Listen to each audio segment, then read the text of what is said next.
Totally. Okay, Kristel, Yes. Josh. let's talk about life. Baltimore Relief Network. Yes. Tell me your favorite staff member. Oh, no. Now that gets you in trouble. That's like playing favorites with your kids. Yeah, that No, doesn't you. work. Okay. You're my favorite. That's good. That's very tactful. Mm-hmm. Okay, BaltimoreRelief.com. People know more and more that you're moving towards a new job. Do you have a new job yet? We're in the middle of a shutdown. It's all very uncertain and complicated. The 2025 story. We should talk about that. The 2025 story. Yeah. Okay. Yeah. So, I'm Josh. For people that are watching this that don't know, I'm Josh Turansky, and I'm married to you. My name is Kristel. Kristel, yes. Yes. We have 7 kids. Yes. And we are recording this from our half-built cottage. Yes. Yeah, that's why there's a seam in the background. It's like the seam on the drywall. That is exactly what that is, which is fun. It is fun. I just want to say that I love that because it symbolizes like that we're all a work in progress. I'm glad you like that kind of thing because I like that. It's rustic. It's very rustic. It's rustic. Yeah. Yeah. It's part of the journey. Okay, what do people need to know about you in terms of 2025? I said you're married to Josh. You have 7 kids. We live on an acre out in Frederick County. Out in Frederick County. Oh, we have 3 dogs. You like our dogs. I love our dogs. I think the most important thing to know about me is that I really love people. But I might love dogs just a little bit more sometimes. I really love animals. Yes, you do. You do. Well, I'm sitting and looking on Twitter and keeping up with world politics and cryptocurrency. You're over giggling, watching dog videos. I know, they make me so happy. That's good. We all have our thing, like our hobbies. Yes. Yes. Okay, so what is your job? Do you even know what your job is? I don't think so. No. So everybody that works with me, everybody that has worked with me the past 5 years knows that professionally, one of my favorite sayings is that like, it's kind of squishy. Like there's a lot of gray in all of the things. There's some things that are black and white, but very little. And most things are gray and squishy. And I feel like that's what the past few months have been like. Like the gray and squishy of the transitioning out of the government and over to Baltimore Relief. Yes. And so you've been a CIA operative for how long? Never, ever. Okay. You could never pay me enough. That's what she says when she's on camera. But behind the scenes... Behind the scenes, I really love to watch. Operative. I really love Carrie Matheson. Carrie's my hero. Yeah. Mm-hmm. You have a little bit less exciting job, but very successful career with the NIH. So we're in October of 2025. Yes.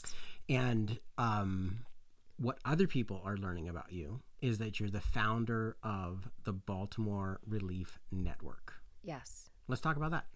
Let's do it. Okay. It goes back to, where do you want to start with that? We could start with Baltimore City, because that's in the name. Let's talk about Baltimore. Baltimore. Okay. What was your impression as a child of Baltimore City? I was scared. I was scared of Baltimore City. Yeah. Yeah. We never really went. So I grew up in Howard County, and we never really went to the city. And the only thing that I knew people went to the city for was like a Ravens game or an Orioles game. The aquarium, which was fun. All those things were fun. Or like to go party or to buy drugs. And I thought of the city as a place that I needed to like hurry and get in and out of if we were going for something fun, because I might get shot. And I shouldn't go down the wrong streets. Okay, true story though. When I was like, I don't know, 18, 20 and able to drive, I did go down the wrong streets. And there were drug dealers. And it was scary. In Baltimore. In Baltimore. So that happens. That does happen. That's I was like, oh no. Not on the wire. That's not just on TV, but there are really drug dealers. Yes, there really are. And I was scared because that was pretty much all I had heard. Yeah. And so I didn't realize that there was like a lot more to any city than I really had imagined, because I hadn't had much actual interaction with it. Yeah. I don't want to steal the spotlight from you, but I'll share a little bit about my story with Baltimore. We want you to be spotlighted. You. When I was 6 years old, I played for the Orioles in Mililani, Hawaii, Little League. And they gave me but this was the coolest Little League baseball team because you got the legit jersey. And so I always the Orioles were always on my radar. Did it say Baltimore Orioles? No, just the Orioles, but it had the real logo, MLB. It was orange. Yep. Yeah, I kept it for a long time too, because every other baseball team I was on had horrible uniforms that were sponsored by some landscaping company. But Mililani, Hawaii, shout out Mililani. They had good uniforms, yes. So that was my effort. But then in 2015, when I felt like maybe God was calling me to come to Baltimore, I drove past it from Philly. I was driving from Philly down to Washington, D.C., and I looked at it off my right, driving down the 95, and it was intimidating, scary. And I thought, there's no way. That's such a scary place. What looks scary about it? It's like this sprawl. Even if you look at it on Google Maps, it's just a lot of houses, row houses, and skyscrapers. And so the city, I grew up not afraid of the city, but associating city with bad things. That's where the bad people live, That's where sin is concentrated. It's where evil happens. Yeah, I don't know where I picked that up. Maybe it was... I think there was a portrayal in media of the city being rough. That's where the gangsters are at, I don't know. The drug dealers, yeah. It's all full of drug dealers. It's all the drug dealers. That's all there is. Yes. What's funny is that we never stop to think about how did the drug dealers get there? Right? This is the irony of it, is that all these years later, now that we've had a different city experience, you never stop to think do people only arrive at kind of like Adam and Eve, right? The whole Adam must have been created as an adult. So do adults just poof appear in the city? Do they come to the city as adults and then they leave before they get old and people never grow up there? Why do we have that association with we forget oh, wait, hold on. Okay, so there might be a drug dealer, yes, in Baltimore City or in any city, right? There's a drug dealer in this city, but that person probably has a mom and maybe a sister and probably a grandma who would love to just give you a hug and feed you really good food, right? We forget. It's the most bizarre thing to me that we're so unaware. It is. It's fascinating. Sometime we'll tell the story of burgers and Bibles. Yes. And my drug dealer friends that would advertise my Bible study for me in the hood, but not in this episode. Let's talk a little bit more about Baltimore Relief Network. So Baltimore, what got you into Baltimore? So once upon a time, in a land not far away, I met this man. Yes. Yep. And he was wonderful, and he had these How did you meet him? Beautiful blue eyes. Well, I mean, just like how the drug dealers appear in the city, he must have just poof, entered my life. So I met you. You online, of all places. Wow. I know. Yeah. 2022. 2022. eHarmony. Yeah. Shout out eHarmony. Yep. And on our second date, on our first date, we talked about the city. And I had been very clear and I can't go to the city. Please don't make me drive to the city. I don't want to park there. And I don't think I told you I was scared, but I was scared. Right. And then on that Which was date, surprising to me. I didn't hold that against you. no, that was sweet actually, because you lived there, and so for you, it wasn't scary anymore. No. No. So on our first date, we didn't have a date in the city. No. First date, we did not go to the city. But in that conversation, you were like, hey, I run this thing and we get all this food and any chance you want to come see it. And I really still think that you didn't think I wanted to, or I would say yes. But I was like, yeah, that sounds amazing. I would totally love to. And you were like, well, it's tomorrow. I was like, yes, I want to go tomorrow. I'll do it. Take me there. Let's do it. Yeah. Yep. So I picked you up. Yep. And we drove into the city. And so we were a year and a half into COVID, and I had been pastoring a church. Or our dog wants to say hi. Okay. So I said the right thing. You said the right thing, and we came into the city. We did. Okay, so what happened? Date number 2. So you drove us in because I wasn't brave enough to drive, and I wanted to ride with you, if we're really being honest. And so we got there, we started walking around, and I got to meet my first person in the city, like almost right away. There was a lady sitting on a bench. Do you remember who it was? Penny. Yes. Yep. And it was just like this magical moment where like all of a sudden, like all of the stories and all of the images, I think just really like all of the hate and the lies that I had like heard and picked up over the years about like how scary it was. Like all of a sudden, like there's this like real living, breathing person in front of me, like smiling and talking to you. And I was like, oh, hold up a second. Like, she will forever be like, yeah, just like that. She was like that first person who like broke through all of the misconceptions that I had. The stereotypes. Yeah. I think stereotypes. That was my experience coming into the city as well. Who was your first person? Do you remember? I don't remember who my first person was, but I know that I had been informed about the city through like cable news, and there's like a characterization that had been given to the city, that it's like, this is the plight of the city, this is how they think, and it's just so false. It's like you talk to 100 people in the city, they have 100 different views, they have 100 different political opinions. It's just very poorly represented, especially on national news. And yeah. Okay, so Baltimore City and Baltimore Relief. So we have Baltimore Relief Network. Yes. So we didn't just go on 2 dates. We ended up getting married. We did. May 7th, 2022. That's right.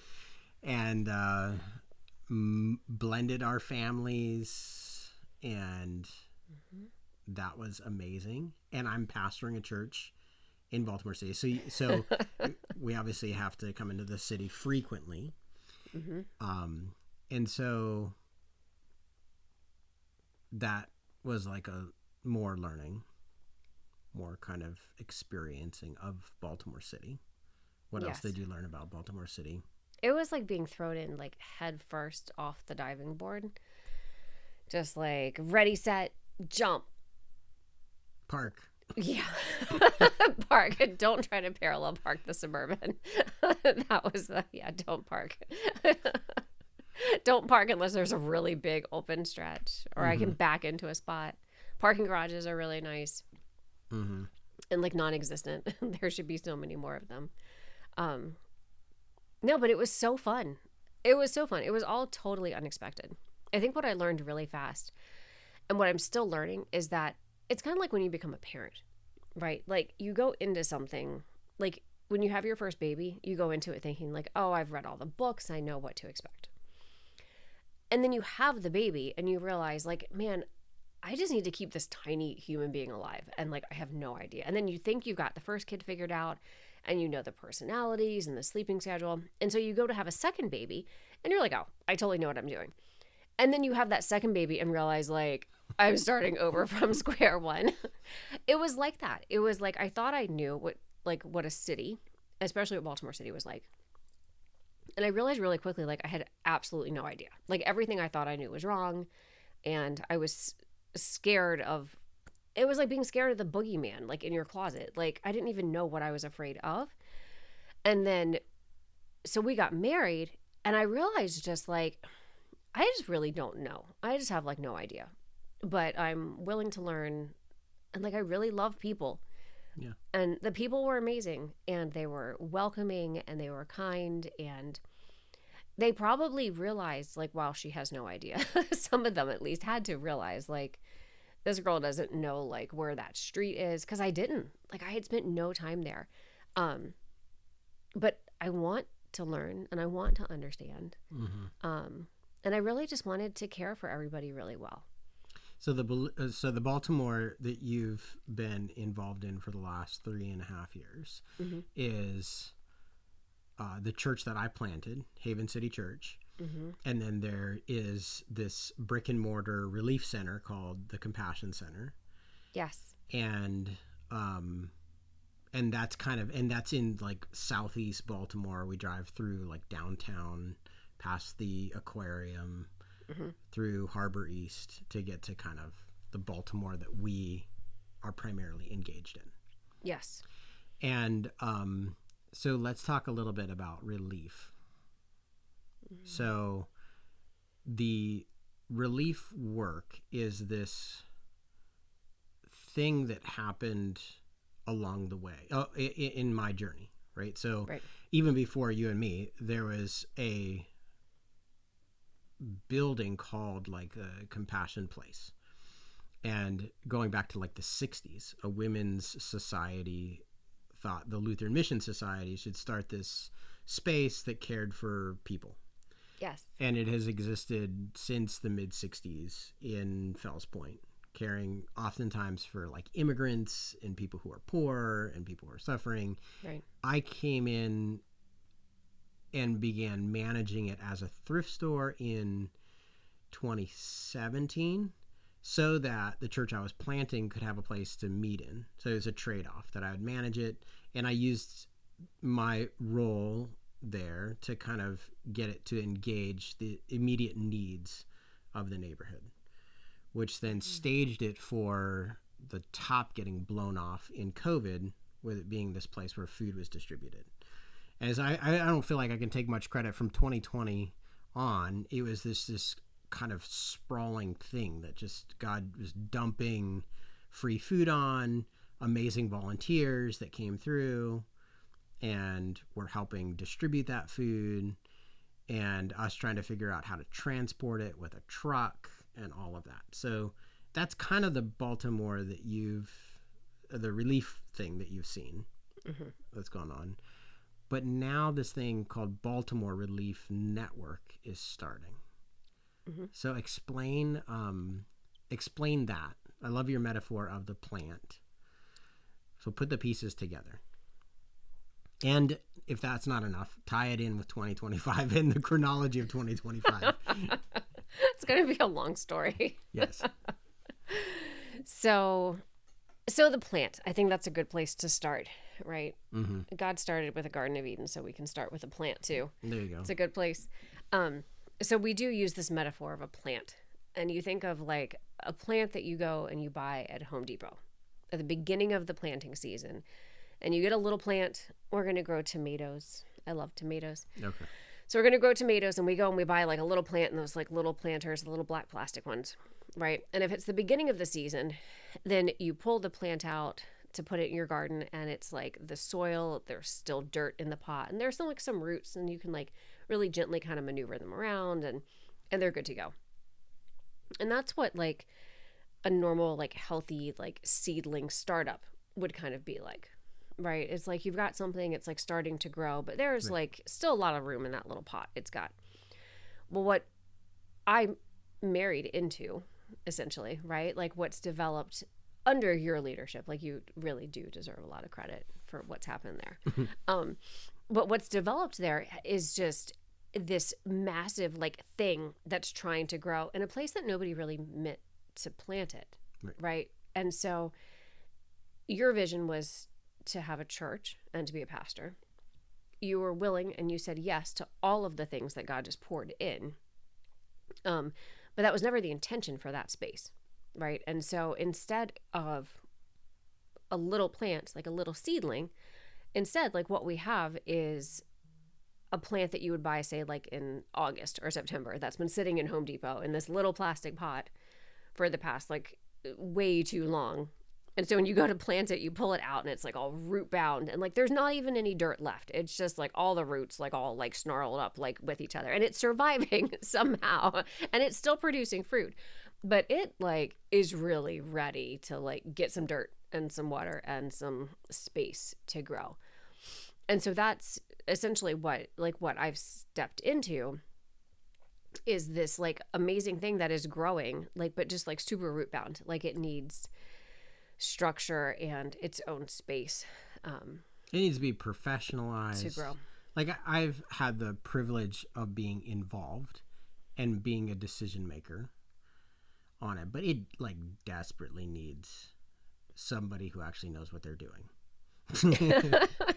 Which gets to be you. Okay, yay. I'm very excited about that. I Okay, am too. but you haven't always ran a relief center. No, I have not. No. So, and it's not just about running a relief center. That's not the full vision. But right. No, that's not your background. It's not. No. So I'm transitioning most recently from working at NIH in contracting. And the monkeys. Yes, everybody loves our monkeys or hates them. I like the vaccines. You either love or hate the vaccines. But the goal at NIH was to really improve the life of people, right? Longer, healthier lives. And so I have had the privilege of working there since 2020. And it's been amazing. I mean, I have had an incredible set of people to work with, an incredible portfolio to manage, a big, sprawling, giant portfolio. And that's my specialty, right? That's my favorite thing is like, give me like the biggest, messiest, craziest, fast moving disaster. And it's fun. I love to clean those things up and just to make them run smoothly and to bring order to the chaos, like a gardener. Yes. Now, you did not get to the point of starting Baltimore Relief Network easily, because you were very successful at the NIH not that you failed. No. But 2025 happened. 2025 was like a bomb that went off. So January 21st, 2025, Trump comes into office. And up until that point, so you'd been with the NIH for 4.5 years. Mm-hmm. And one of the great parts of that job was that you were able to work remotely. Yes. And you happen to be one of the remote workers that's very productive because you're remote. Yes. And you've gotten like the in-office experience this year versus remote. Are you still a big fan of remote work? Even more so than ever before. What happens when you go to an office? Nothing. Nothing happens when you go to an office. No, for me, my in-office experience is I have to get up in the middle of the night practically while it's still dark outside, and even the crickets like are passed out asleep. The birds aren't even awake yet. Leaving our house for an hour and a half drive in the dark. Like even the stoplights are blinking yellow at that time of day. They're not even like red, yellow, and green. They're not ready to wake up yet. They're like, even the lights aren't on yet. No. All right, we made it to day 4 of the work week. It's about 5:11 a.m. right now. We're a little bit later than we were the rest of the week. And normally on Thursdays, I'm excited. I'm like, yes, it's Friday Eve. Right now, I'm just tired.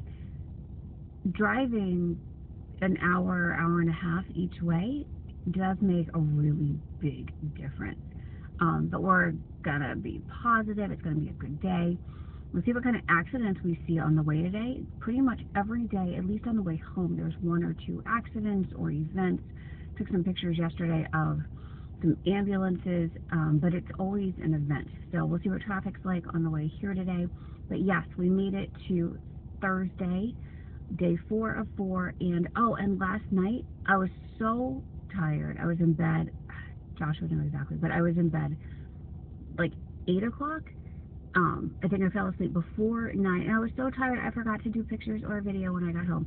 So that's how day 3 feels of this type of week. So have a wonderful Thursday. Bye. And then badging into a parking garage, and then badging into a building, and then badging into your computer, because it used to be that we were trusted to actually do our jobs, but now we're not so much anymore. You can cut that part out. You're telling me that you were not running the NIH from your bathtub. No, I was not. Imagine that. You were actually fruitful. I was. Yes. Yes. Highly productive. I think, though, for what it's worth, that I could have done my work for NIH more productively from my bathtub than in an office with all of those people that want to stop and talk to you or complain or interrupt you constantly, or where you, yes, I would have been more productive. One of your problems is you're very patient with people. So I can imagine when they come and interrupt you, you're not like me and just say, go away. No, I love people. Hang out. Yeah. Yes. Yeah. Okay. So NIH. So you had the privilege in, what was it, St. Patrick's Day? You go into the office. Yes. You show up. What was that like on St. Patrick's Day? Was everybody wearing green? No, nobody was wearing green. There were no leprechauns. There's no pot of gold when you're crammed into an office with other people. The office was all, everybody knows that I felt like this because I love people, I love animals, I love plants. And so we were going into this office where you have to badge in and out. So they're tracking your every move. They're all telling us, like, we saw Doge people around, like people were going around to check to see if you had your badges. So we're being scrutinized with every single movement. And these are people that have been working from home, but have been working more productively from home than they ever were from the office prior to COVID. So we had spent more money. We had, not that we want to like spend all the money, but like we had processed more actions. We had completed more transactions. We had been more productive from home than ever before, than ever pre-COVID. And so these are people that had been working multiple hours, unpaid, uncompensated, beyond their tours of duty from home, that are now being forced into this environment where we're being like badged and we're being scrutinized. And then the walls are like all gray or beige. There's fluorescent lighting. Like we have like our cubicles that we have to stay within. They tell us like we can or can't go. There was no food in the building. So we did have clean water, which was better than some other places. And we did have microwaves. There's like no coffee, barely vending machines that work. But I was like, it sure sounds like a lot to me like jail. Like I couldn't have like my dogs, my plants. I didn't even have a phone. Like but I was allowed to bring my phone in. Oh, that's nice. Yeah. Okay, I want to ask you about what happened on St. Patrick's Day, but I want to point out the irony of both. So people are told by politicians on cable news that government workers are unproductive because they're working remotely, and they're told that the city is a bunch of drug dealers, it's scary, and they vote in a particular way. Mm-hmm. And it's interesting. It's like see the parallel there. Like you actually get into the situation and experience it yourself. It's a little bit different than what you're told on TV. It's completely and totally different. Yes. Okay, so you get to the office on St. Patrick's Day. Is that right? Yes. St. Patrick's Day? Yeah. What happened? Well, so a month before, on Valentine's Day, we had the Valentine's Day Massacre. And that's when all of That does not sound pretty. It was not pretty. It was a total bloodbath where all of the probationary employees were fired with no notice on Valentine's Day evening. So on a holiday where most people are with their significant others and they're feeling loved and appreciated, all of our probationary employees, who were the youngest, brightest, hardest working, most motivated to do well, they were all fired with no cause. That is not very nice. And no notice. It was not loving. And so your team that you were leading at the time, you're managing this big contract, the renegotiation of a big contract, or putting together this big contract, like millions and millions of dollars. Mm-hmm. And your team happened to be composed of a bunch of probationary workers. And they were all laid off on Valentine's Day. On Valentine's Day. Yes. Yes. So the blood is like still running down the hallways, the proverbial blood, when they make us go back into the office on March 17th. And our experience was better than some people. We did have cubicles, we did have chairs, we did have electricity, clean water, which is better than some of the other stories I've heard. But right, because buildings were coming back online. Right. On buildings that hadn't been used for a while. Right. Yeah. So we had a phenomenal team. I mean, the people that I worked with were fantastic. But yeah, we were sent back into the building on St. Patrick's Day. There was no green, no leprechauns, no pot of gold at the end of that bloody rainbow. Okay, so St. Patrick's Day when you came in, then when was the day when everybody was riffed? So 2 weeks later. So we worked, April Fool's Day. So on April Fool's Day, because holidays are important in 2025. Yes. Okay. So we had the Valentine's Day massacre. We had St. Patrick's Day return to office because we were lazy and unproductive at home, or so I've heard or been told. And then April 1st, little after 5 a.m., people start getting RIF notices in their email. So the first RIF notice in their email, I walked in a little before 6 o'clock that morning, and people were sitting in shock, staring at their computers. There was a woman crying on the other side of the cubicle. I could hear her on the phone. There were, people sitting in the hallway crying, and they had 2 emails in their inbox. Everybody in our office, except for me and one other guy that we never got letters. But the first email said how you've been subject to a reduction in force, your separation date to June 2nd. And the second email said, we need you to keep working. You're not going to go on administrative leave, but you can work from home. So you've been fired, but you got to keep working for the next 2 months. Yeah. But. And you didn't ever get that email. You're allowed to go home and do it. Oh, and you get to go home and do it. And you never got an email. So you were kind of, from April 1st through June 2nd, it was like, is June 2nd the end of my time, or am I going to keep working for the NIH? You were kind of assuming June 2nd was the end. Yeah. Yeah, I was told by management that I was part of the RIF, although I never received a notice. Okay. So that was causing you to step back and figure out, well, what am I going to do next? Yep. And what was that like? That kind of like gets us closer to the Baltimore Relief Network founding. That's when that started to kind of, the pieces began to come together. Totally. That's when we put the pieces together. Yeah. Because we had said, I mean, I know I had said many, many times, like, wow, like I really love what's happening in the city. And I think I was a little bit jealous, like, because that's really where I wanted to be there. And so I know, like, I would watch you go to work, or I would hear the stories of what was happening there, especially on food distribution days. And I got a little taste of it when I was able to be there on Sundays. And every once in a blue moon when I was there, like if I was off, I had a day off. But yeah, like I totally was jealous. I was like, I want to be there too. Yeah. But I had a great job. And so it was like one of those perfect storms where you're forced to like just stop and take stock of all the different options, right? Like, what are we going to do? Like, what are the different doors that we could walk through? Yeah. And sometimes I think what we came to and realized very quickly is like, there's a totally unconventional door just like right there with like flashing lights, like, hello, like why hadn't we even done that before? And so it was hard because I was forced to like sit and confront that and realize like, yeah, no, this is totally what I want to do and where I want to be, was in the city, a part of what's just been blowing up in a really good way. So you got to this point where you're like, okay, this is what I think is right and good. I was excited. Yes.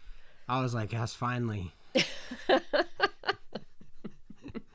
And it was but it was a scary step of faith, because it's like you got to go into like fundraising mode. I mean, you're founding this new nonprofit, right? And it's got a budget that's got to be met, and so it's a huge step of faith. Yeah. And you got there, and you were like, okay, I think this is what God wants me to do. Yes. And we're like right at the end of May, and you're ready for it. And then what happened? And then May 20th happened, which was not a holiday. Okay. Unfortunately. Yep. But I got a RIF rescission notice, which is kind of ironic because I never got a RIF notice. But I did get an email on May 20th that said, your RIF has been rescinded. And a week later, I was told, oh, and by the way, you have to go back into the office again in the middle of June. Yes, which if we didn't say already, it means you get up at 3:15 in the morning, you're out the door by 4:45, you're not home till 6:30, and you really like being a mom. I do. You like being able to be around your kids. Yes. You love to work. I do. That does not work. I don't want this to be all about the NIH, but I do want to say, I want to be on record that I said they can't fire your team from how I understood the NIH. Like, because they kept saying on the news, like, oh, we're not firing any of the scientists. But I knew from how what you told me about how it works is, well, the scientists don't do anything unless they have a contracting officer buying the stuff for them. It's really hard. I think then they figured that out themselves. To do those things without supplies. They could have called me up, and I could have said, don't RIF all these people. You're going to break the whole thing. They didn't ask me. But anyway, okay, so you get unriffed and told you have to go back to the office starting in June. I am having a hard time even keeping up with this story. Okay, so we get to June. Well, and we were in May, right? So suddenly, like, we're in May because we thought I had the countdown going. I had multiple conversations with multiple people where we were like, okay, we have this many logons left. Like, we were trying to figure out, like, this is how many more times, like, we're going to log into our computers before we lose access because we're being riffed effective June 2nd. And so we were trying to figure out, like, how to transition everything over. I think I was down to 8 or 9 logons when they sent that notice. And which also meant, like, so mentally and emotionally, like, we were preparing to make that transition. People were looking for other jobs. And I was ready. I was excited, a little bit scared, but like I was ready to go ahead and jump full time into Baltimore Relief Network. We had decided. And so then, but we had decided it in a moment where we thought like we had to make a transition. And so all of a sudden, like that decision making was challenged, right? Because it was suddenly like I didn't have to do it anymore, which was the best thing because it's totally different, right? Like, is it actually like a step of faith? Like if you have to make a change, like it kind of is, right? Because I had to do something. And so I could have gone like the conventional job route. I could have found something else, right? And like done that drive back and forth, like never saw my family, be exhausted all the time. So there was a little bit of a choice, right? But like all of a sudden, like I was faced with this option of like, no, like I could keep doing what I've been doing. No, like driving into the office every day, that doesn't work. It just doesn't work for our family. And it doesn't actually work for work. Like not nearly as much kids. It's not as productive. But I think that was really like the tipping point for us where like we had to decide like, what are we going to do? Yeah. So then the summer kind of plays out. You did some in the office. You're able to do some at home, but you began the winding down process with the NIH. Yeah. Yeah. We decided. Yeah. Like told the church. That's right. Yeah. We told the church. I told all my bosses. And then we went ahead and incorporated. That's right. Filed the incorporation papers. So Baltimore Relief is this thing that is being founded as a nonprofit, the umbrella organization that the Compassion Center will be under. But Baltimore Relief Network's vision is broader than that. Yes. Yeah, absolutely. absolutely. I mean, just like go back to our tomato plant, right? Like we've got our plant, we pull it out of its little plastic pot and it's all root bound, right? But that little pot, like it was holding it back essentially, right? Like there's so much more that one little plant wants to be, right? Yeah. If it's, I don't know if you've ever had a ground cherry plant. Mm-mm. It's an experience. Everybody should have a ground cherry plant at some point in their life because it's like the unkillable plant. It has these little berries that form in little packets, kind of like are tomatillas like that? Yeah, a little bit. A little bit. Yeah. They're super cool. They look like little like sachets, little like papery packets, and this berry forms in them. And I think they taste really horrible. I bought one year thinking like, oh, that's such a cool plant. Not knowing the fruit would taste like really gross. Well, what I didn't know at the time, I planted it in a garden bed and I ripped it up when I found out how horrible it tasted. I was like, no, I'd rather plant tomatoes. Well, this is like the unkillable plant and it proliferates. So whether you like ground cherries or not, you're going to have ground cherries forever. And so I went from one little ground cherry plant to like, even now our garden bed sitting outside that I've like changed the dirt multiple times. I think we have a mouse living in that planter bed right now. Mm-hmm. Yeah, no, the ground cherry plant went from like this little plant, like it started in this little bucket, and it is just like it has expanded and grown and thrived, whether I wanted it to or not. Yeah, and I feel like that's, but in a good way. The fruit that the Compassion Center that Baltimore Relief produces is good.